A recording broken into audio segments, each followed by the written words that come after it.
దాదాపు లేడు అనే స్థాయికి నిర్ధారణ వచ్చింది మనం.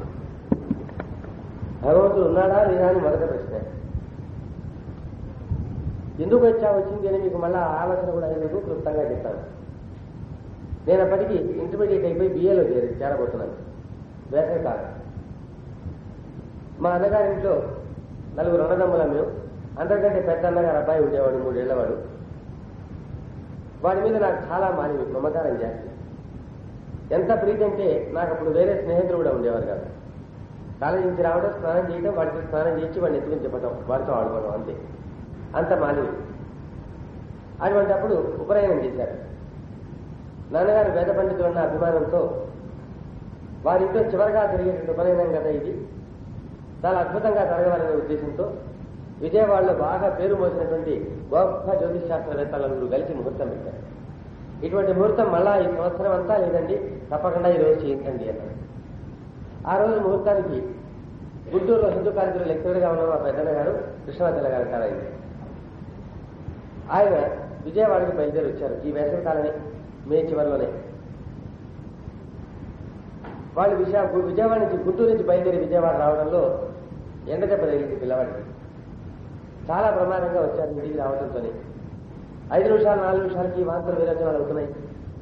విజయవాడ చేరేటప్పటికి చిన్నబిడ్డ చేష్టలు కూడా మూర్ఛ కూడా రావడం మొదలైంది.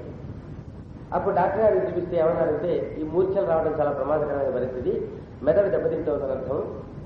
అందుకని ఇవి ఆగితే మాత్రం పిల్లవాడికి ఆశ ఉన్నా ఉంది, లేకపోతే కష్టమన్నా. ఆయన ఏదో ప్రయత్నం చేస్తే తెల్లవారి వరకు మళ్ళీ మూర్ఛలు రాలేదు. కాబట్టి పిల్లవాడు తిప్పుకున్నాడు, ఇక పర్వాలేదని అన్నారు అన్నమాట.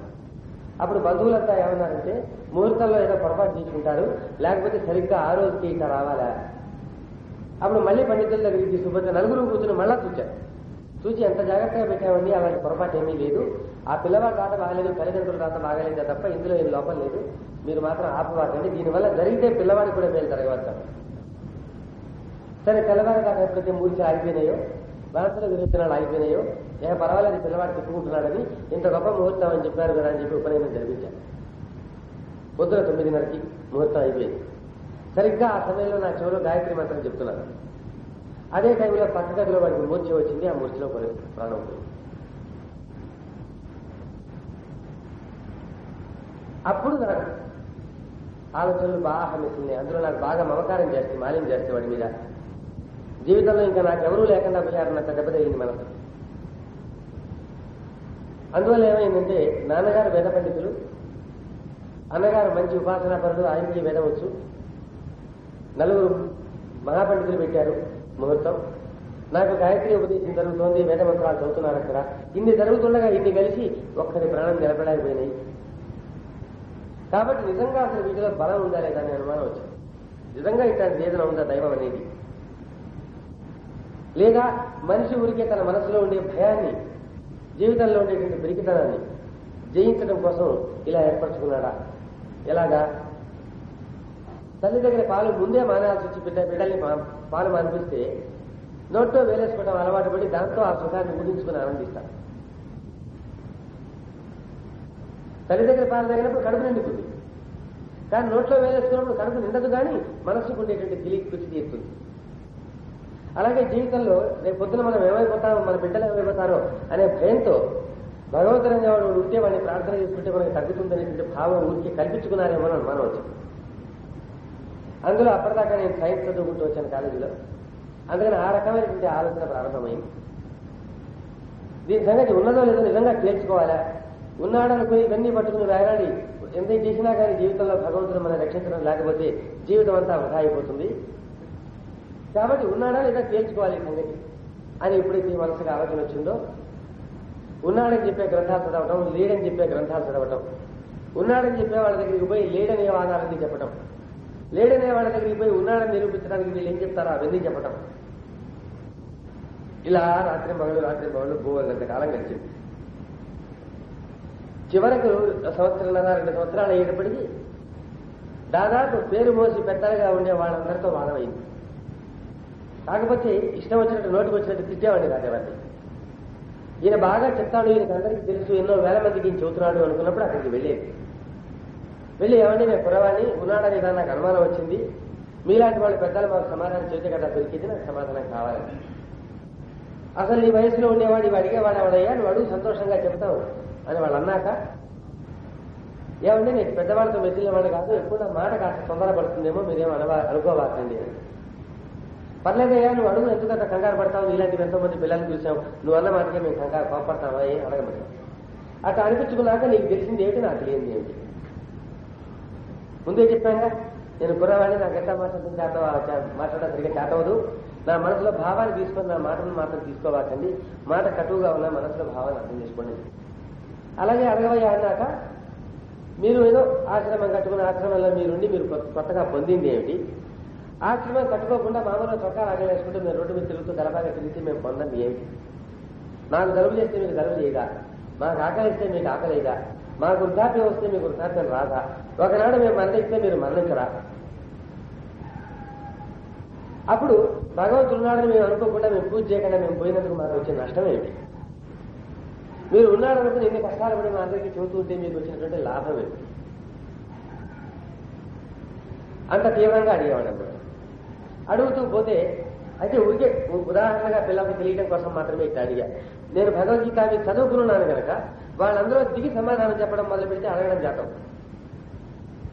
ఒక్కటే ఉదాహరణ అనుకోండి, చక్కగా పోలీస్ డిపార్ట్మెంట్లో 10 సంవత్సరాలు పనిచేసిన తర్వాత మానేసుకుని గజదొంగగా అయితే ఏమిటవుతుందో అదనమాట. చిన్నగా దొంగతనం చేయడానికి వెళ్ళిన వాడికి పోలీస్ డిపార్ట్మెంట్ వాళ్ళు ఎలా దొంగలు పట్టుకుంటారో తెలియకపోవచ్చు. 20 సంవత్సరాలు 10 సంవత్సరాలు ఆ డిపార్ట్మెంట్లో పనిచేసి అనుభవం పట్టుకుంటూ రావడం అని తెలిసిన తర్వాత అప్పుడు దొంగగా మారితే ఎట్లా ఉంటుందో అట్ట. చిన్నప్పుడు భగవద్గీత వ్యవహారాలు ఇవన్నీ తెలుసుకుని అప్పుడు ఇందులో అందుకని భగవద్గీతల నుంచి వాటిలోంచి శ్లోకాలు తీసుకొచ్చి అడగడం మొదలు పెడితే వాటిలోంచే సమాధాన పడకుండా ఉండే ప్రశ్నలు ఎలా అల్లాలో తెలుసు. ఇలా జరిగింది కథ. చివరికి ఎవరూ తృప్తికరంగా సమాధానం చెప్పలేదు. అందుకని దాదాపు లేడు అనే నిర్ధారణకు వచ్చేశారు. వచ్చిన తర్వాత ఒక్క ప్రశ్న జ్ఞాపకం వచ్చింది. ఇంటర్మీడియట్లో నేను సైన్స్ చదువుకుంటుంటే వాళ్ళు చేయించాల్సిన ప్రయోగాలన్నింటిలో ఒక్కటి మాత్రమే చేయించకుండా వదిలేశారు. అదొక్కటి నాకు పరీక్షలో వచ్చింది. అది నేను ఎంత చేసినా దానికి రావాల్సిన ఫలితం రావటం. అప్పుడు కాలేజీలో లెక్చరర్ గారు చూసన్నారు, నీకు ఇచ్చిన పరికరాలు బాగాలేవు, దీంతో ఫలితం రాదు, తప్పుతావుల పరీక్ష నీకంతా చేయడం చేతనం ఉంది కానీ, అందుకని ఇంత రావాలి, దీని ప్రకారం లెక్కలు దొంగ లెక్కలు రాసేసి పరీక్ష పాస్ అవుతాను. ఆ ప్రకారం దొంగ లెక్కలు వేసి రాసేసాను.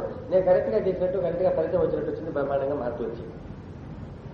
అప్పుడు నాకు ఏమనుమానం వచ్చిందంటే, నేను ఇంతమంది దగ్గరికి పోయి దేవుడు ఉన్నాడా లేదని ప్రశ్న వేస్తే తృప్తికరంగా ఎవరు సమాధానం చెప్పలేకపోవడానికి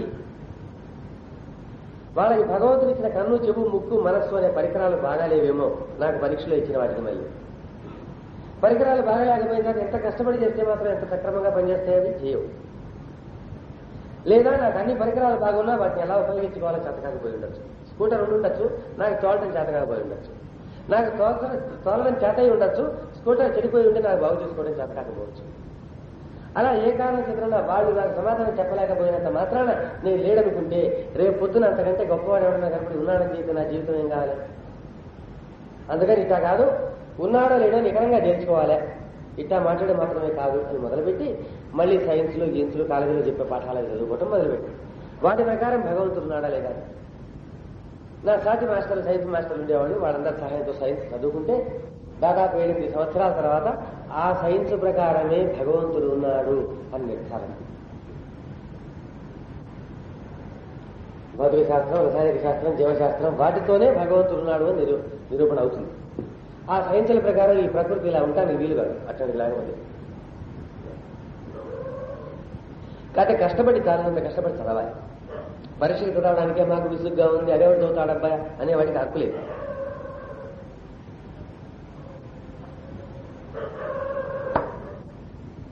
అప్పుడు ఉన్నాడు అని నిర్ధారణ వచ్చిన తర్వాత ఏం చేయాలో నాకు అర్థం కాదు. లేదంటానికి మాత్రం ఆధారం లేదు. కష్టపడి సైన్స్ చదువుకుంటే సైన్స్ ప్రకారమే భగవంతుడు లేడని చెప్పేందుకు మాత్రం అసలు ఆధారం లేదు. ఏమన్నా ఆధారం ఉంటే ఉన్నాడని కలిపే అవకాశం ఉంది. కాకపోతే మనం ఇప్పుడు అనుకున్నట్టు లేడంతే. ఇప్పుడు మనం ఎట్లా ఉంటాడు అనుకుంటున్నామో అట్లా లేడు. ఇది జీవితంలో మనం అనుకునేవన్నీ అట్టాగే తప్పవుతాయి.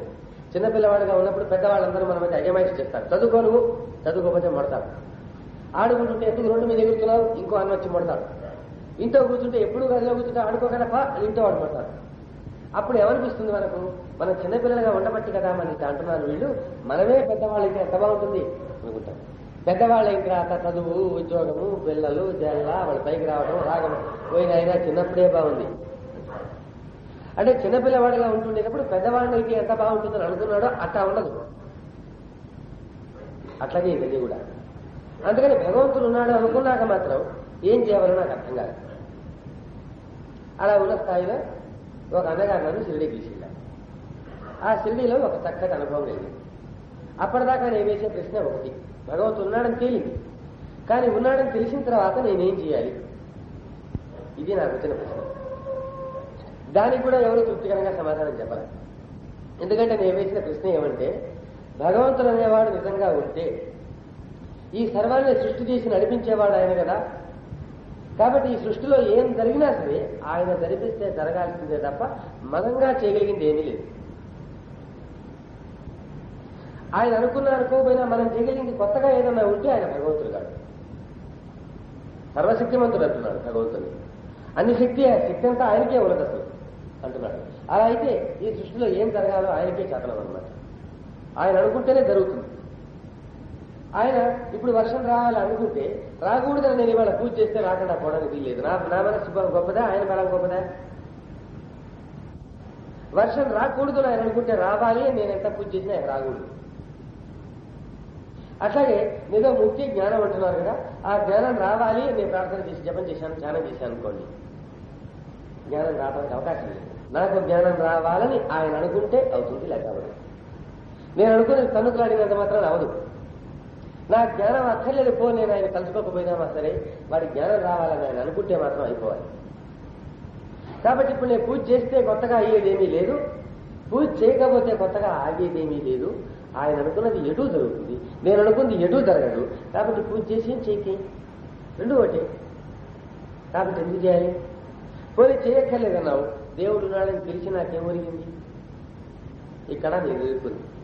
ఎవరన్నా వచ్చి జన్మలు కర్మలు అని చేస్తే ఈ జన్మలో కర్మలు నిజమని చెప్పి నువ్వు నిరూపించాక తర్వాత ఇవన్నీ నేను ఒప్పుకుంటాను.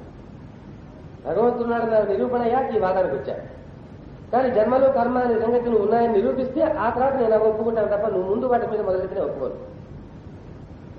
ఇది నాకు వచ్చిన సమస్య.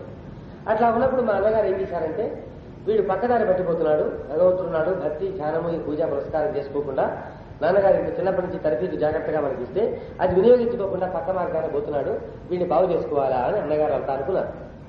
పెద్ద అన్నగారు ప్రయత్నం చేసినా, రెండో అన్నగారు ప్రయత్నం చేసినా నా దగ్గర మొండి ప్రశ్నలు ఉన్నాయి. ఎవరికి తీరం అంత తేలిక కాదు. చాలా చాలా మొండి ప్రశ్నలు ఉన్నాయి. ఇక్కడ రైట్ అయితే అక్కడ తప్పవుతుంది, రాముడు రైట్ అయితే కృష్ణుడు తప్పవుతాడు, కృష్ణుడు రైట్ అయితే రాముడు తప్పవుతాడు. అట్లాంటి పేజీ ప్రశ్నలు 23 ప్రశ్నలు ఉన్నాయి. చదువుకున్న మూర్ఖుడు, చదువుకోని మూర్ఖుడు అని ఉంది. చదువుకోని మూర్ఖుడు మేత చదువుకున్న మూర్ఖుడు కంటే ఎప్పుడు. దానికి ఒక చిన్న కథ ఉంది. ఒక చిన్న గ్రామం ఉంది, అక్కడ ఎలక్ట్రిక్ దీపాలు అవి ఏమి లేవు, పాతకాలం. ఆ ఊళ్ళో తర్కశాస్త్ర పండితుడు ఉన్నాడు. తర్కశాస్త్రం అంటే ఏమిటి? కళ్ళ ఎదురుకుండా కనిపించడానికి వీలు లేకుండా మరుగున ఉన్న వస్తువుని అది ఎటువంటిది అయి ఉండొచ్చు అని ఇక్కడ మన అంచనా పెట్టి తెలియటంతో దాన్ని ఊహించగలగటం. దూరాన అడవులు కనబడుతున్నాయి, తోటలో చెట్లు కనబడుతున్నాయి, చెట్ల వెనకాల నుంచి పొగ పైకి లేస్తోంది. అక్కడ పొగ పైకి లేస్తోంది కాబట్టి అగ్ని ఉండి తీరాలి అని తెలుసుకోవటం అనమాట. అగ్ని లేకుండా పొగ ఎక్కడ రాదు కదా, కాబట్టి పొగ వస్తుంది కాబట్టి అగ్ని ఉండి ఉండాలి అక్కడ అని మనం పోయి చూస్తే అగ్ని ఉంటున్నారు.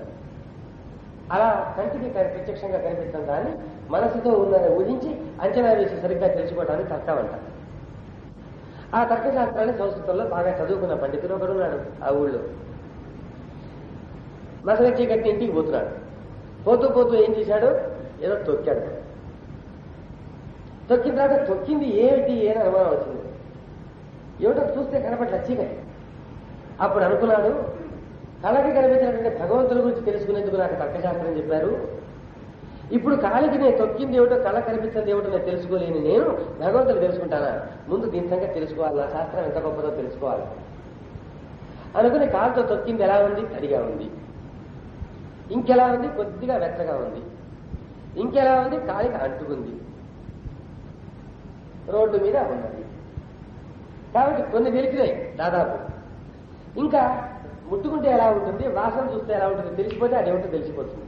అప్పుడు కళ్ళతో చూడకపోయినా వస్తువు తెలుసుకున్నట్టు, నా పాండిత్యం నా విద్య గొప్పగా ఉన్నట్టు లెక్క అనుకున్నట్టు.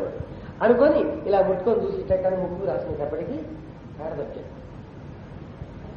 పశువు పేడ వేస్తే పేడ దొక్కాడు.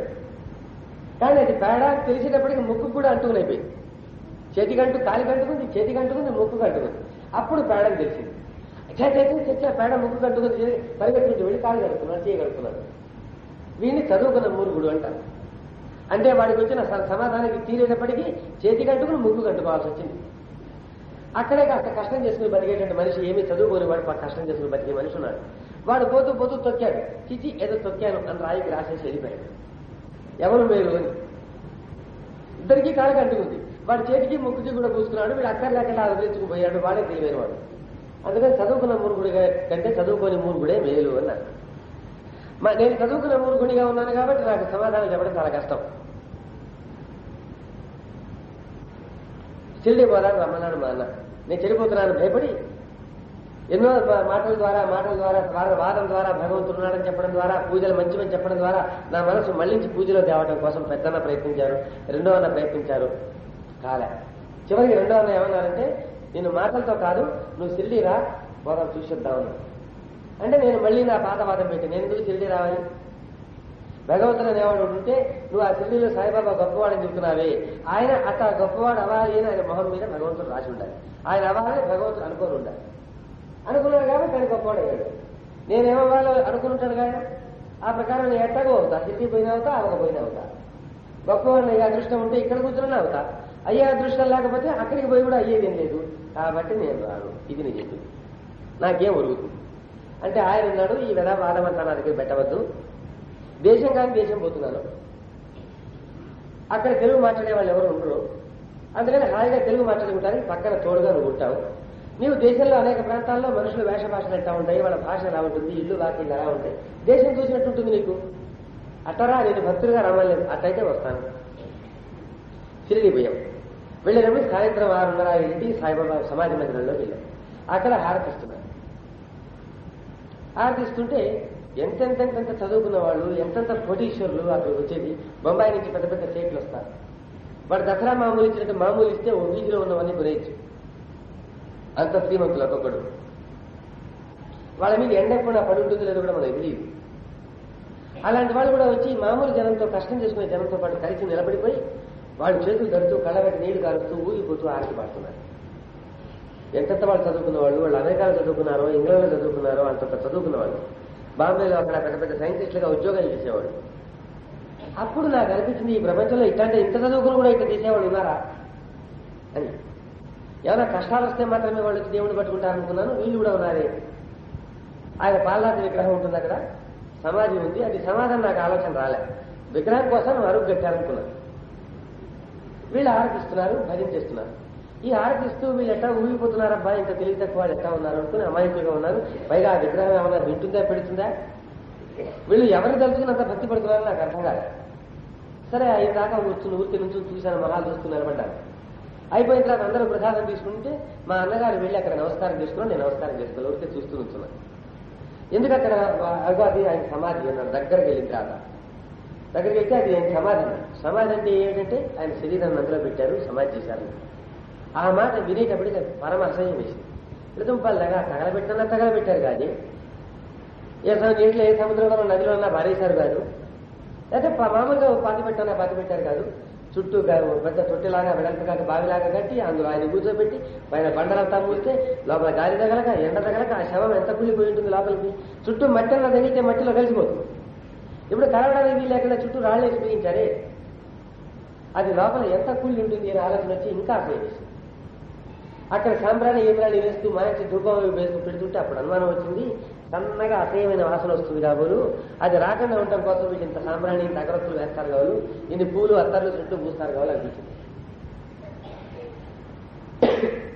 అప్పుడు అసహ్యం వేసి, అయ్యా బాబు నేను భోజనం చేసే ఆశ కూడా లేదు నీ దయ వల్ల, నువ్వు పోయి ఇదంతా తిరిగిరా, ప్రయాణం చేసి చేయొచ్చు, నిద్ర పడలేక ఉంది, నేను పోయి గదిలో పడుకుంటున్నాను అని చెప్పి పోయి పడుకున్నాను. ఆయన తెల్లవారుతా లేచాడు కాబోలు, ఆయన అభిషేకానికి, పూజకి, హారతికి వాటి దగ్గరికి వెళ్ళిపోయాడు. నాకు భయం లేదు, భక్తి లేదు. పొద్దున్న హాయిగా 7 లేచాడు. లేచినప్పుడు రాత్రి తినకుండా పడుకున్నానేమో, విపరీతమైన ఆకలి వేస్తుంది. అందుకని ఇంకా నాకేమి భగవంతుడు లేదు, ఆరతి లేదు. ముందు పడదవుకున్నాను. నిన్న వస్తున్నప్పుడు దారిలో మెడ్రాస్ హోటల్ చూశాను. కాబట్టి అక్కడ ఇడ్లీ, దోశ ఇవన్నీ దొరుకుతాయి. అందుకని తిందామని అక్కడికి బయలుదేరాను. అప్పుడు ఆ సమాజ మందిరం ముందు నుంచి పోవాలి మేము ఉన్న గదికి, ఆ హోటల్కి పోవడానికి. అట్లా పోతున్నప్పుడు ఏమైందంటే పొద్దున్నే హారతి అయిపోయింది. జనమంతా కాఫీలు, టిఫిన్లకి, భోజనాలకి అంతా బయటికి వెళ్ళిపోయినారు. సమాజ మందిరం అంతా ఖాళీగా ఉంది. ఒక్క పూజారి, 2 పూజారులు మాత్రం ఉన్నారు అక్కడ. ఆ ముందు రోజు విగ్రహం చూశాను, చాలా గొప్పగా ఉంటుంది. అంత గొప్పగా మనిషిలాగా అనిపించే విగ్రహం నేను చూడలేదు ఇంతవరకు. మళ్ళా 25 ఏళ్ల నుంచి పోయి సిరిడి చూస్తున్నా సరే ఇప్పటికీ మళ్ళీ విగ్రహం చూడగానే అసలు ఎట్ట చేశాడబ్బా అనిపిస్తుంది. రెప్ప పడుతుందేమో అనిపిస్తుంది. కాసేపటికి కాలు కదిలిస్తాడేమో, దిగుతాడేమో, నించుంటాడేమో అనిపిస్తుంది. చిన్నపిల్లల దగ్గర నుంచి గుడ్లప్పగించి చూస్తుంటుకుంటారు. అంత గొప్పగా చేశాడు ఆ విగ్రహం. అది జ్ఞాపకం వచ్చి విగ్రహం ఒకసారి చూద్దాము. ఆయన చనిపోయి 45 ఏళ్ళు అయిందంటున్నారు కదా. ఆయన పొయ్యాక కూడా 45 ఏళ్ళకి వచ్చి వీళ్ళంతా పూజ పురస్కారాలు చేస్తున్నారంటే ఆయనలో ఏం గొప్పతనం ఉంటుంది, ఆయన అసలు మనిషి మనస్తత్వం ఎట్లాంటి వాడు అయి ఉంటాడు అని ఊరికి ఆయన ముఖం చేసి చూసి ఆయన మనస్సు ఎలాంటిదో అంచనా వేద్దాము, విగ్రహం ఇంకోసారి చూద్దాము. దగ్గరికి వెళ్ళడానికి అసహ్యం, సమాజం కదా, అందుకని అసహ్యం. అందుకని అంత దూరంగా నిలబడ్డాను. ఇక్కడ బాబా విగ్రహం ఉంటే అంత దూరం నిలబడి చూస్తూ ఉండి ఒక్క కవలికి వెళ్తా ఉన్నాయి. ఈయన గర్వపడుతున్నాడా, ఇంతమంది భక్తులు కాగా మనకు వచ్చారని గర్వపడుతున్నాడా, అయ్యో వీళ్ళంతా కష్టాల్లో ఉన్నారని జాలి పడుతున్నాడా, మొహంలో భావం ఏంటి, ఇలా చూస్తూ చూస్తూ చూస్తూ ఆ మొహం చేసి చూస్తుంటే ఆయన ధ్యానం చేస్తున్నట్టుగా సగం మోడ్పు కళ్ళల్లో ఉన్నట్టుగా ఉంటుంది. అప్పుడు ఈయన ఏం ధ్యానం చేస్తాడు, లోపల ఏమనుకుంటూ ఉంటుంటాడు. ఇట్లా కూర్చున్నప్పుడు చూచి కదా శిల్పి చేసి ఉండాలి. కాబట్టి శిల్పి చూస్తూ చేస్తూ ఉండేటప్పుడు ఆయన ఏం చేస్తూ ఉండాలి, సగం కళ్ళు మూసుకొని ఉన్నాడు, లోపల ఏం ఆలోచిస్తూ ఉండాలి అని అలా చూస్తుండడం కోసం ప్రయత్నం చేస్తూ చేస్తూ చేస్తూ ఉంటే కాసేపటికి ఏం జరిగిందో తెలియకుండా నేను చూడటం కోసం వచ్చానని గుర్తులేదు, నేను ఆయన చూస్తున్నానని గుర్తులేదు, వేరే ఆలోచన లేదు, ఏమైందో తెలియకుండా పోయింది. దాదాపు 3-4 గంటలు గడిచిన తర్వాత నా కోసం మా అన్నగారు వెతకడం మొదలుపెట్టాడు. ఆయన ఏం చేశాడు, ఆరతి ఇది అంతా చూస్తున్నాడు, అభిషేకం అంతా చూస్తున్నాడు. 7:30 ఆ ప్రాంతం వేసేప్పటికి ఇంకా లేవలేదు కాబోదు, రాత్రి వీడు భోంచలేదు. వాడు తీసుకుపోయి హోటల్లో టిఫిన్ చేయిద్దామని చెప్పి గదికి వెళ్ళాడు. గదిలో లేదు. నాకు మధ్యట్టాగు లేదు కాబట్టి ఇక్కడికి వస్తానని ఆయన అనుకోలే. అందుకని వీడికి ఆకలేసి ఇందాకనే బిర్యానీ కావచ్చు అనుకుని చూస్తే మెడ్రాస్ హోటల్లో నేను లేను. ఈయన వేరే హోటల్లో బిర్యానీ కావచ్చు అనుకుని అన్ని హోటల్లో తిరిగాడు, ఎక్కడా లేదు. స్నానాల గదుల దగ్గర అంతా తిరిగాడు, అక్కడా లేదు. ఏమైనాడో అర్థం కాలేదు. ఇక్కడ నేను ఉంటాను అనుకోలేదు. తిరిగి తిరిగి తిరిగి ఆకలేసి ఆయన దారిని ఆయన టిఫిన్ తినేసి కనబడిన వాళ్ళందరినీ అడిగి నెమ్మదిగా 10:30, 11, 11:30 ఇటప్పటికి మధ్యాహ్నం 12 దాటగానే హారతి అవుతుంది షిరిడీలో. ఆ హారతికి జనం అంతా చేరుతున్నారు. ఈయన ఏమనుకున్నాడంటే హారతి పూర్తి చేసుకుని మళ్ళా వెతుకుదాం, వాడి కోసం తిరగడంలో హారతిలో వెనక్కి అయిపోతాం, మనకి ప్రసాదం సరిగా అంత దర్శనం బాగుండదు. అందుకని ముందుకు వచ్చేటప్పటికి ఈ జనమంతానేమో నాకు తగలకుండా పక్కకి తొలగిపోతున్నారట. నేనేమో కూర్చుండిపోయాను. నేను అనుకుంటున్నాను నుంచుని చూస్తున్నాను అనుకుంటున్నాను, ఎప్పుడు కూర్చుండిపోయినా నాకు తెలియదు. ఆయన వచ్చి నన్ను పిలిస్తే నాకు తెలియలేదు. ఎన్నిసార్లు పిలిచినా పలకలేదు కదా. అప్పుడు గబా గబా గబా తడితే కొంతసేపటికి బాగా నిద్దట్లో ఉన్నప్పుడు పిలుస్తుంటే ఎట్లా బిత్తరగా వెళ్ళిపోతుందో అట్లా బిత్తరగా వెళ్ళి అప్పుడు ఏంటి ఇన్నిసార్లు పిలిస్తే వీళ్ళు పలకలేదు అని ఆయనకు అనుమానం వచ్చి, మనం భోజనం చేసి వద్దాం, ఆరతి అయిన తర్వాత ఇంతమంది వచ్చి భోజనం ఇవ్వడతారు, చాలా కష్టం అవుతుంది, ముందు మనం భోజనం చేసుకొచ్చేద్దాం రమ్మని వెళ్ళాము భోజనానికి. ఎక్కడ కూర్చున్నా సరే ఆయన 10 నిమిషాలు మాట్లాడించకపోతే నాకు ఇది తెలియకుండా పోతాం. మాట్లాడించడం మానేశాడు అనుకో, ఊరికే కూర్చొని అలా చూస్తూ చూస్తూ చూస్తూ ఉంటే అట్లా రెప్పపడ్డం మానేస్తుంది అనమాట. ఏదో ఆలోచిస్తున్నాడు, మళ్ళీ అలా చూస్తూ ఉండిపోతే ఆ తర్వాత ఒరే ఒరే ఒరే ఎంత పిలిచినా పలకేదే, తట్టి కాసేపటి కానీ జ్ఞాపకం రాదు. అప్పుడు ఆయనకు అనుమానం వచ్చింది, సాయినాథుడు వీడికి ఏదో చేశాడు, వీడిలో ఏదో మార్పు వచ్చింది, ఇట్లా వైరాగుల్లో కలుస్తాను, ఇటు సన్యాసుల్లో కలుస్తాను, ఇట్లా ఇంటికి వెళ్ళిపోతాను, ఏదో అంటాడు అని భయం వేసిందండి. మా నాన్నగారికి వచ్చి తావో చెప్పుకోవాలి కదా మళ్ళా. అందుకని ఏం చేశారంటే భోజనం అది అయిపోయిన తర్వాత మధ్యాహ్నం నుంచి ఏమన్నాడు, ఇంటికి పదపడమని. అట్లా పదామవుతామంటే మొట్టమొదటిసారిగా ఢిల్లీలో నాకు శాంతిగా దొరుకుతోంది, ఎంత శాంతిగా ఉందో ఇప్పుడు తెలుస్తోంది, ఇంకొంచెం ఉండిపోదామని. అంటే నీకు కావాలంటే నువ్వు మళ్ళా వద్దు కానీ ఇప్పుడు ఉంటానికి మాత్రం వీళ్ళు పోవాల్సిందే అని. మొదట బయలుదేరినప్పుడు 3 రోజులు ఉంటామని తీసుకెళ్ళాను.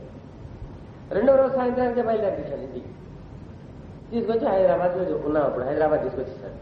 అక్కడి నుంచి నేను ఒక 4 నెలల పాటు ఇట్లాగే ఉండిపోయి, ఎందుకు ఇట్లా ఉంది, ఎందుకు ఈ మార్పు జరిగింది అని ఆయన ప్రభావం 45 ఏళ్ల తర్వాత కూడా నేను ఆయన చూడలేదు, ఆయనతో మాట్లాడలేదు, ఆయన ఎంత గొప్పవాడని నేను అనుకోలేదు, పూజ చేయలేదు.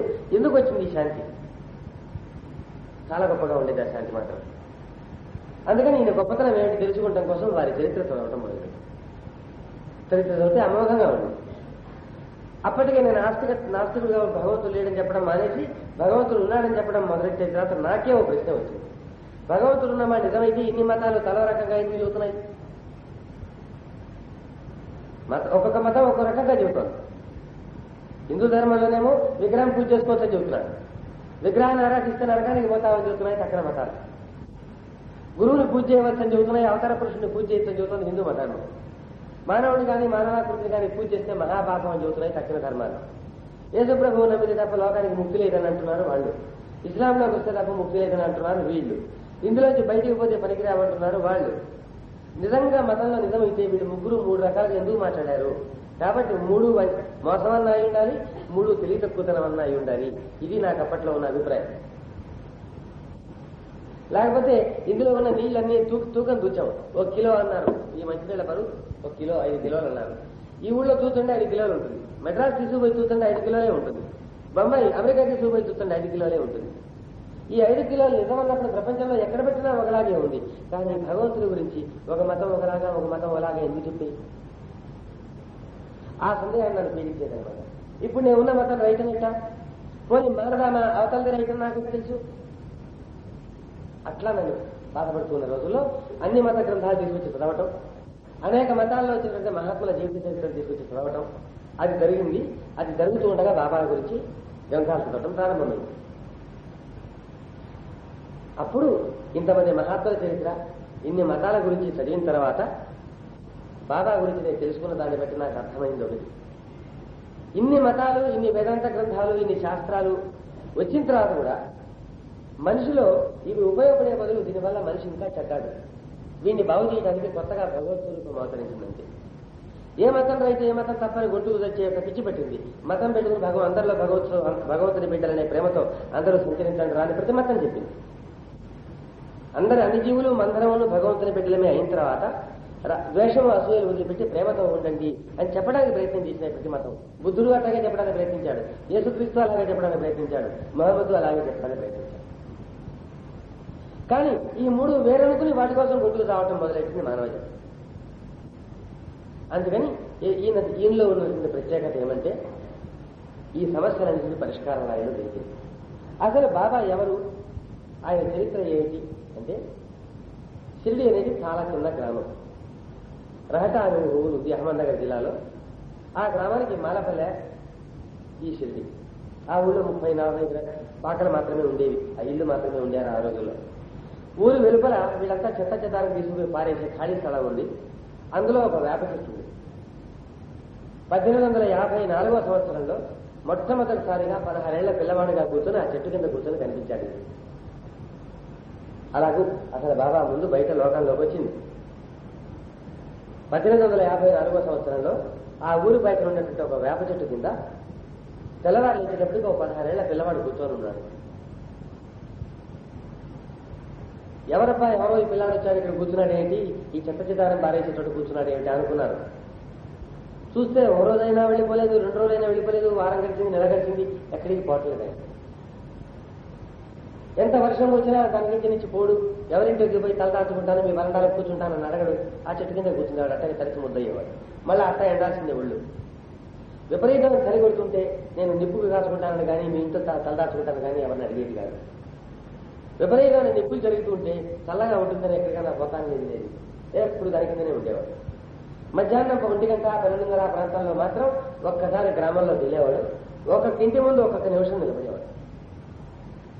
లెక్కగా 5 ఏళ్ళకి వెళ్ళేవాడు. అంటే 6వ ఇంటికి ఎప్పుడూ వెళ్ళేవాడు కాదు. ఒక్కొక్క ఇంటి ముందు ఒక్క నిమిషమనో 6 నిమిషమనో ఇంకో లెక్క ఉండేది. సరిగ్గా అంత టైమే నిలబడేవాడు. అంత టైం లోపల తీసుకొచ్చి వాళ్ళు వేస్తే సరి, ఏం వేయకపోతే 2వ ఇంటికి వెళ్ళేవాడు. ఇట్లా 5 ఏళ్ళు అయిపోతే ఏం పెట్టలేదు అనుకోండి, అప్పుడు కూడా 6వ ఇంటికి వెళ్ళకుండా మళ్ళీ వెళ్ళిపోయి చెట్టు దగ్గర వేపాకు మాత్రమే తినేసి కూర్చునేవాడు. మామూలుగా పెద్దగాడికి ఆశ ఉండాలి, ఇంకో నిమిషం నుంచుంటే పెడతారేమో, కాస్త విసిగిస్తే అన్న మొహం మీద పారేస్తారేమో అనిపిస్తాను. 5 ఏళ్ల క్రికెట్ పెట్టకపోతే 6వ ఇంటికి పెడతారేమో అని ఆశ ఉండాలి. ఇవేమీ చేసేవాడు కాదు. అంత సమయం మాత్రమే ఆ ఇంటి ముందు ఉంచునేవాడు. ఆ తర్వాత బయలుదేరి వెళ్ళిపోవడం మొదలెట్టాక మాత్రం ఆలస్యంగా వచ్చి పిలిస్తే వచ్చేవాడు కాదు. ఇవాళకి ఇంతవరకే భగవంతుడు ఇచ్చాడనేవాడు వెళ్ళిపోయేవాడు. ఆ 5 ఏళ్ళు అయిపోగానే 6వ ఇంటికి వెళ్ళకుండా వెనక్కి వచ్చేవాడు. ఆ 5 ఏళ్లలో ఏమీ పెట్టకపోతే వేపాక మాత్రమే తిని ఆ చెట్టు కింద కూర్చునేవాడు. మహల్లోన బ్రహ్మాండమైన వర్చస్సు, కాంతిగా ఉండేది మొహం, ప్రశాంతంగా ఉండేవాడు. ప్రపంచంలో ఏది ఆయన ఆశపట్టదు, వ్యామోహపరిచేది కాదు, ఏది చూసినా భయం లేదు.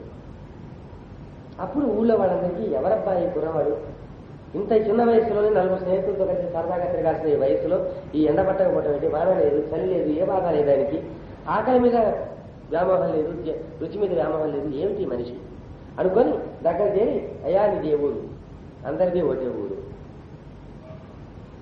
నీదే పేరు, నాకు పేరు లేదు, ఊరు లేదు, ఇట్లా మాట్లాడేవాడు తప్ప ఏమి చెప్పేవాడు కాదు. తన కులం చెప్పేవాడు కాదు, గోత్రం చెప్పేవాడు కాదు, మతం చెప్పేవాడు కాదు, తల్లిదండ్రుల పేరు చెప్పేవాడు కాదు, తన పేరు చెప్పేవాడు కాదు. ఎవరన్నా కష్టంలో ఉంటే మాత్రం నువ్వు ఈ కష్టంలో ఉన్నావు కదా అనేది భగవంతుడు మేలు చేస్తాడు బొమ్మనేది. ఆయన దగ్గర అగ్ని ఉంది, ఆ అగ్నిలోంచి అంత విభూతి తీసిచ్చేది, లేదా ఆ వేప చెట్టు నుంచి అంత ఆకు చూసేది, ఆకు ఇచ్చేది పోయింది. నీకేం పర్వాలేదు బాగుంటుంది అని చెప్పి కనుక ఆయన ఇస్తే ఎట్లాంటి పరిస్థితిలో ఉన్నా సరే వాడు బతకాల్సింది. ఆయన ఇచ్చిన తర్వాత చచ్చిపోయిన సందర్భం ఒకటి కూడా లేదు. ఎప్పుడన్నా మామూలుగా అందరికీ ఇచ్చేవాడు, ఎప్పుడన్నా అరుదుగా ఒకసారి మాత్రం ఇట్లా బాగలేదు, రోజుకి ప్రమాదంగా ఉంది ఇవ్వమంటే మాట్లాడకుండా కూర్చునేవాడు. ఏమయ్యా ప్రమాదంగా ఉందని నీ దగ్గరికి వస్తే నువ్వు ఇవ్వేమిటయ్యా, నీకు తెలియదు రా ఊరుకో అనేవాడు. ఏమయ్యా అంత కష్టపడుతున్నావు, మరి వాళ్ళందరికీ ఇచ్చావు కదా, వాళ్ళకి ఎందుకు ఇవ్వవు అని అడిగితే, ఒరే నేనుగా ఇవ్వటం కానీ ఇవ్వకపోవటం కానీ ఏముండదురా, ఆ భగవంతుడు వీడికి ఇవ్వు వీడికి ఇవ్వద్దని చెబుతాడు, దాని ప్రకారం నేను ఇవ్వాలి, ఇదంతా ఆయన చెప్తున్నాను నా సొత్తా, ఇదంతా ఎవడు సృష్టించాడు, వాడిదే, కాబట్టి ఆయన చెప్పాలి వాడికి అంటే నేను ఇస్తాను అప్పుడు, అంతేగా నా దగ్గర ఏముంది, నా దగ్గర ఏం లేదు, వాడు ఎవరికి ఇవ్వమంటే వాడికి ఇవ్వమంటా, నీకేం పర్లేదని చెప్పరా అంటాడు, వాడితో చెప్తా, ఈ వీడి దగ్గర నన్ను నేను చెప్పనీకల్లా, నన్నేం ఇవ్వమంటల్లా, నేను ఎట్లా ఇస్తాను నేను, వాడు గ్యారంటీగా తెచ్చుకోవాలి. అందుకని భక్తులు నెమ్మదిగా దగ్గర చేరారు. చేరిన తర్వాత ఎవరో చెప్పారు, ఒంటి మీదకి పూనకం వచ్చింది, ఆ పూనకం వచ్చినప్పుడు ఆ ఒంటి మీదకి వచ్చిన గణాన్ని అడిగాక ఇది ఎవరు ఏమిటని అడిగితే ఈయన సామాన్యుడు కాదు, ఆ చెట్టు కింద నేలలో గుహ ఉంది, ఆ గుహలో 10 సంవత్సరాలు ఈయన తపస్సు చేశాడు, ఈయన సామాన్యుడు కాదు అని చెప్పారు. అదంతా ఊళ్ళో కోకళ్ళ కల్లారంగా మాట్లాడుకున్నారు. ఆ మాట్లాడుకున్న దశలో ఒక రోజు బాబా దగ్గర ఈ చర్చ వచ్చింది. ఒక భక్తులు ఎవరంటే ఈయన ఎప్పుడు ఈ చెట్టు కింద ఎందుకు కూర్చుంటాడంటే ఇందువల్ల కూర్చుంటాడయ్యా, మా ఊరు కనుకయ్యా మా తాత ముత్తాతల నుంచి ఎప్పుడూ ఇక్కడ గుహ లేదు, పాడు లేదు, ఆ గుహలో ఈ తపస్సు చేసింది లేదు, ఈ చెట్టు ఎప్పటి నుంచి ఉంది కదా, మా ఊళ్ళో పెద్దలు కూడా ఎప్పుడు చెప్పలేదు కదా, ఇదేం నిజం కాదు, ఏదో వాళ్ళు ఏదో ఒంటి మీద కొరకమన్నారు, వాళ్ళు ఏదో చెప్పారు, వీళ్ళు సరే అంటున్నారు, ఇట్లా ఏం లేకున్నారు, ఉందని వాడు లేడని వీడు, ఇదంతా నిజం కాదని వీడు, ఈ చర్చలు జరుగుతున్నాయి. ఊళ్ళో అంతా ఈ వాదం ప్రారంభమైంది. అప్పుడు భక్తులు వచ్చినప్పుడు వర్షం వస్తే ఈయన ఈ చెట్టు కింద నుంచి వెళ్ళకుండా కూర్చుంటే కొంతమంది భక్తులు అడిగారు, ఎందుకైనా నువ్వు ఆ చెట్టు కింద కూర్చుంటావు, పోయి ఎక్కడన్నా మసీదు ఉంది అక్కడ కూర్చోకూడదా, దేవాలయం ఉంది అక్కడ కూర్చోకూడదా, లేదురా ఈ చోటంటే నాకు ఎంతో ఇష్టం, ఇక్కడ మా గురువు గారి సమాధి ఉంది నెల కింద, ఇక్కడ ఒక గుహ ఉంది, ఆ గుహలోనే 12 ఏళ్ళు తపస్సు చేశాను, అందులో మా గురువు గారి సమాధి ఉంది, అందుకని నాకు ఇక్కడ ఇష్టం అనేటప్పటికి అప్పటిదాకా వాదించుకున్న వాళ్ళ వాదం ఈయన దగ్గరకు వచ్చింది. ఏమిటో నువ్వు ఏదో వింతగా చెప్తావు, ఈ ఊళ్ళో ఉన్నటువంటి మా ఎవరికి మా ఎరుకలో మా జ్ఞాపకాలు ఉన్నంత వరకు ఇగో ఆ 70వ పళ్ళు ఉన్న వాళ్ళ ఉన్నాం మేము, మా 40-50 10వ సంవత్సరం నుంచి మా గుహలు తెలుసు, ఈ లోపల ఎవరు లేడు అక్కడ, ఇక్కడ గుహ లేదు, తపస్సు లేదు, అట్లాంటి ఏదైనా ఉన్నట్టు మా పెద్దలు మాకు చెప్పలేదు, నువ్వేంటి వింతగా చెబుతున్నావు అన్నారు ఆయన బాబా గారి గురించి. అప్పుడు ఆయన ఏం చేశారంటే ఆయన దగ్గర చేతిలో కర్ర ఉంది, ఆ కర్ర తీసుకుని ఇక్కడి నుంచి కొలిచే దూరంలో గిరిగీసి ఇక్కడ తవి చూడండి కావాలంటే, అప్పుడు తవి చూస్తే నిజంగానే మేము ఇటుగా కట్టడం ఒకటి బయటకు వచ్చింది, పైన బండ పరిచింది, బండ తొలగించేటప్పటికి లోపలికి మెట్లున్నాయి, మెట్ల పడి లోపలికి దిగేటప్పటికి నేలలో పొడుగా ఆటి గుహ ఉంది, ఆ చెట్టు కింద నుంచి తూర్పు వైపుకు ఉంది. కొంచెం దూరం వీళ్ళు గోగులిగారు కానీ ఆ పైన మరీ భయంకరంగా చీకటిగా ఉంది, ధైర్యం తెలియదు. అప్పుడు వచ్చి ఏమిటిదంతా అని అడిగితే అది ఆ ముందులో ఉన్నది మా గురువు గారి సమాధి, దానిలో తిరగడం కానీ కదిలించడం కానీ ఇలా చేయకూడదు, దాన్ని బండలో వేసి మీరు మూసేయాలా అని చెప్పారు. సరే అని చెప్పి అప్పటి నుంచి మూసేశారు. అది మా గురువు గారి స్థానము అని చెప్పాడు కాబట్టి ఈ రోజున షిరిడీలో దాన్ని గురుస్థానము అంటారు. ఆ వేప చెట్టు ఇప్పుడు ఉంది, దాని చుట్టూరా చుట్టూ అరుగులా కట్టారు, అయినా కానీ ఆ రోజుల్లో ఎక్కడ తన్నారో గుర్తుండటం కోసం ఒక చోట గుర్తు పెట్టారు. ఆ తర్వాత ఆ భవనాలు మందిరాలు అన్ని కట్టడం కోసం పునాదులు తవ్వుతుంటే అక్కడ ఆయన చూపించిన చోట మాత్రం పునాదులు తగ్గినప్పుడు అక్కడ కూడా కనబడింది గుహ. అప్పుడు అదంతా కూలి పడిపోకుండా లోపల రాళ్ళేసి పేర్చి ఈ విధంగా దాని మీద నుంచి కప్పి పైన బిల్డింగ్ చేసుకొచ్చేసారు. ఆ తర్వాత విపరీతమైన వర్షం వచ్చినప్పుడు ఈయన దగ్గర ఇక్కడ రక్షణ పొందినటువంటి భక్తులు ఉన్నారే, ఏమైనా నువ్వు ఇట్లా వర్షంలో తడుస్తూ కూర్చుంటాం మాకేం బాగలేదు, మా ఇంట్లో ఏ కష్టం వచ్చినా నువ్వు రక్షిస్తున్నావు, నువ్వు ఎండలో వాళ్ళలో ఇట్లా బాధపడుతుంటే మేము చూస్తుండగలమా, నువ్వు ఇక్కడ వద్దు పొమ్మని. ఈయన ఆశీర్వదించినప్పుడు ఏమనేవాడంటే అల్లా మాలిక్ అనేవాడు, అల్లా అచ్చా కరేగా అనేవాడు, ఒకప్పుడు నారాయణ అనేవాడు. భగవంతుడు మేలు చేస్తాడు అనేవాడు.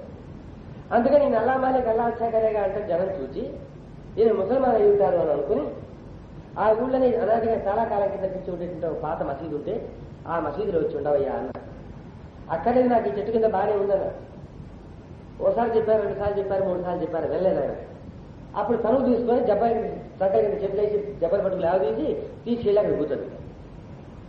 వాళ్ళు కూర్చోబెట్టారు కాబట్టి అక్కడే కూర్చున్నాడు. ఎప్పుడైతే అక్కడ కూర్చున్నాడో జనమంతా ఏమంటే మొదలెట్టారు, ఈయన ముసల్మానేను, అల్లా మాలిక్ అంటాడు, అల్లా చకరే అంటాడు, మసీదులో కూడా కూర్చున్నాడు చూసావా, తీసుకెళ్లి కూర్చోబెట్టింది వీళ్ళు. మనిషి యొక్క బుద్ధి ఇలా ఉంటుంది. ఆయన దాంట్లో ఆయన చెట్టు కింద కూర్చున్నప్పుడు నువ్వు పోయి కూర్చోమని ఎవరు చెప్పమన్నాడు? పోయిన తర్వాత నీ మతాన్ని నువ్వు బలాన్ని మతాన్ని తింటావు, మా మతం కాదు ఇట్లా తీసుకొచ్చారు. సతిలో చూశాడు వీళ్ళకి రోగం బాగా ముదిరింది.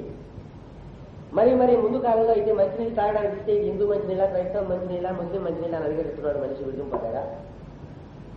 అన్నం ఇదే అదే అని అడిగేటట్టున్నాడు. వీళ్ళకి మాయరోగం బాగా ముదిరింది, మాయ అనే రోగం, అది మాయరోగం. అందుకని వీళ్ళ రోగానికి మందు కుదిరి తాగుతున్నాడు. అందుకని ఆ మసీదుకి ద్వారకామాయి అని పేరు పెట్టాడు. ఈశాన్యంలో ఆయన కూర్చున్నాడు, ఆగ్నేయంలో నిరంతర అగ్నిహోత్రాన్ని వెలిగించాడు. ఇలా చేస్తే ఎందుకు ఒప్పుకున్నారు? ఆ మతస్థులు ఎట్లా ఒప్పుకున్నారు? నాకు అనుమానం వచ్చింది. అనుమానం వస్తే ఎవరితో పడితే వారితో మాట మనం అడిగి తెలుసో లేదో మరి తెలిసి చెప్తారో మనకన్నా తెలుస్తుంది. అలీగఢ్లో విశ్వవిద్యాలయం ఉంది. ఇస్లాం ధర్మం అంతా నేర్పి వీళ్ళందరికీ మౌల్వీని వాళ్ళకి తరబీదు ఇచ్చేది చక్కటి విద్యాలయం ఉంది అక్కడ. మనకి ఏదైనా ఇస్లాం ధర్మం గురించి కానీ ఏదైనా ధర్మం గురించి అనుమానం వస్తే మన ఉత్తరం రాస్తే చాలా శ్రద్ధగా సమాధానం ఇవ్వాలి. ఆ కదా ఎవడో రాత్రి లేకపోతే చింపు అక్కడ బాలేదు. ఎంతో శ్రద్ధగా వాళ్ళ శాస్త్రాలను తిరిగేసి పండితులంతా కలిసి మనకు సమాధానం ఇస్తారు. వాళ్లకు నేను ఉత్తరం రాస్తాను. ఉత్తరం రాస్తే వాళ్ళు ఏం చెప్పారంటే ఈ విధంగా పెట్టుంది, ఇది ఇస్లాం రైటా తప్ప? నేను అడిగినాను. మక్కాలో తిరిగి ప్రార్థన చేస్తున్నటువంటి గోడ దగ్గర ఏ మూర్తి పెట్టకూడదు, అవి మూర్తి పెట్టారు. ఇటు పక్క మంచినీళ్ళ కూడా ఉండవలసిందే, మంచినీళ్ళ కూడా అక్కడే. మసీదు ఎప్పుడు కాదు, మన వెనక మనిషి ఉండాలి, ఆ మనిషి ఎక్కడ కూర్చోవచ్చో అక్కడే కూర్చోవాలి. కానీ అందులో లోపం ఏం చేయలేదు, ఇస్లాం ధర్మాన్ని వ్యతిరేకంగా ఎక్కడ చేయలేదు. ఊరికి దాని పేరు మాత్రం ద్వారకామాయండి. ద్వారకామాయంకి ఏంటిగా అన్ని మతాల వారికి ఏంటి, నువ్వు మన మతంలో వస్తే తప్ప నీకు వైద్యంలో టికెట్ దొరకదనే మాట లేదట. మనం భగవంతుని బిడ్డలను ఎప్పుడైతే అడిగామో, భగవంతుడు ఏనాడైతే మనం దృష్టి చేశాడో ఆయన చెప్పిన ధర్మం ప్రకారం మనం నడిచినప్పుడు ప్రతి వారికి భగవంతుడు తన వెళ్తాము. నీ మతంతోనూ నీ గోత్రతోనూ మనకు సంబంధం లేదు అది బాగా చెప్తాడు. అందుకని ఏం చేశాడు, వీళ్ళ పక్క ఇలా ముస్లిం వారు ఉన్నారు కనుక రెండో పక్క కూడా చూపించడం కోసం ఆయన ఏం చేశాడు, వారింట్లో పక్క తొలసి మొదలు పెట్టాడు. ఈయన తులసి పెట్టాడు కాబట్టి, అగ్ని పెట్టాడు కాబట్టి, ద్వారకామాయి అంటాడు కాబట్టి ఈయన హిందువే అయి ఉండాలి. కానీ మసీదులో కూర్చున్నాడు కాబట్టి, అలా మారి వెళ్ళాడు కాబట్టి, ముస్లింలంతా నైవేద్యం తీసుకొచ్చిన ఫాతిహా చదివేవాడు కాబట్టి ఈయన ముసల్మాన్. ఇది ఏమిటి గోళానికి బ్రాహ్మణ వసతి కావాలి. ఏమిటి గోళ అడిగితే ఇది బ్రాహ్మణ వసతులా అన్నారు. హిందువులు మాత్రమే నేర్పించే వారికేమో ఇది సద్బ్రాహ్మణ వ్యవసాయం ఒకటి చేసే చోటులా ఇది. మొదటి వారి యొక్క ధర్మం ప్రకారం చూసే తప్పకుండా పోతాను అనే ధైర్యం ఎవరికైనా ఉంటే అలా కూడా ప్రార్థన చేసిన మసీదు అయింది.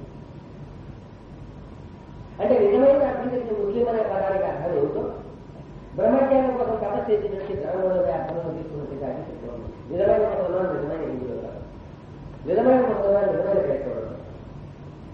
అంటే భగవంతుడు అందరి తండ్రి అన్ని జీవుల తండ్రి ఎవరికైతే తెలుసో, సాటి జీవుల మీద ప్రేమతోటి ఆధారంతో ఎవరైతే ఉండగలరో వాళ్ళ వల్ల భగవంతుడి గ్రహానికి పాత్రలే కనుక ఈ మతాలు ఈ మతం బొడ్డు మనిషి పెట్టిన వాటి బొట్టు వస్తే అది చెప్పడానికి అయినా కానీ మనుషులు మీద బాగా ఉన్నారు కదా. ఇంతకు పోయిన ముస్లిమా హిందువా, ఇంతకు పోయిన ముస్లిమా హిందువా, ఇది చెవుడు చూసుకునే కనిపెడుతూనే ఉన్నారు. ఎవరో దాకా ఎవరైనా దొరకడు. చూడక పోతూ రాయి గట్టిగా ఎదురుగా జరుగుతుంది. అప్పుడు ఏమంటారు, దెబ్బ తగిలిన రామాయణాలు కాబట్టి పైకి అల్లా అంటారే కానీ హిందూ అన్నామని ఉద్దేశం. అని అనుకోండి. అసలు అది కానీ అన్నాడు బుద్ధి. ఎప్పుడు ఏమాట్లాడతారా ఎవరితో ఏమాట్లాడతారా అంత చూస్తుండే వాడు. చూడబోయే ఆయన చెప్తే ఏమైనా చూస్తారో నేర్చుకుంటారు. అందుకని ఏం చేసేవాడైనా అది మనం గమనించాలి. 58 సంవత్సరాలు సుదీలో ఉన్నాడు బాబా. 1954లో ఘట్టమయ్యారు. 1918లో విజయనిధి ఘట్టం మారారు. ఈ మధ్యలో ఒక్క సంవత్సరం మాత్రం 2 సంవత్సరాలు వరుసగా ఢిల్లీలో ఉన్నాక ఒక్క సంవత్సరం అక్కడికి నాకు తెలియకుండా తిరిగేసి మళ్ళా పెళ్లిపల్లి వాడుతున్నప్పుడు తిరిగి వచ్చి అక్కడే ఉంటుంది. ఈ 60 సంవత్సరాల్లో ఎన్ని వేల మంది జనం వచ్చారో చెప్పాలి. మహాత్మా గాంధీ గారి ముందు స్వరాజ్య పోరాటం నడుపుతున్న భారతీయ తిరగాలి.